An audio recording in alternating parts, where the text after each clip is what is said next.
আমার উম্মতের এক শ্রেণীর সবে তাদের হাত থাকবে লাঠি গাভীর লেজের মতো, এজরে বুনাবে হাত, তারা তা দিয়ে মানুষকে মারবে। এই ছেলে, তুমি ঢাকা বিশ্ববিদ্যালয়ে ভর্তি হয়েছো, তোমাকে দেখছি তুমি লাঠি নিয়ে ছুটে যাচ্ছ, তোমার আগে আগে কিছু লোক পালিয়ে চলে যাচ্ছে, তোমার হাতে লাঠি কাপুরুষ। তুমি এখানে কি বিদ্যা শিক্ষা অর্জন করতে এসেছো? তুমি চোর, তুমি ডাকাত, তুমি শয়তান, তোমার ভিতরে এই বিদ্যা রয়েছে।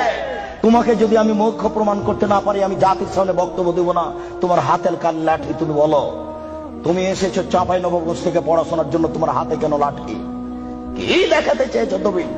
বলো কি তুমি, তোমার হাতে কেন লাঠি? তুমি মানুষকে মারো দিন রাত, তোমাকে দেখতে পাচ্ছি পেপার পত্রিকায়। শোনো, মোহাম্মদ সাল্লাল্লাহু আলাইহি ওয়াসাল্লাম বলেছেন তুমি জাহান্নামী মুসলিম।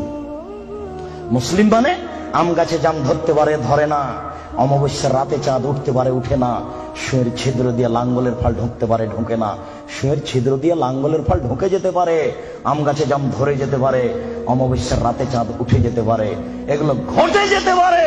যেই কথা বলছি সেই কথাতে সন্দেহ আছে বলে কিয়ামত পর্যন্ত চেষ্টা করলে সরিষা ঢোকানো যাবে না।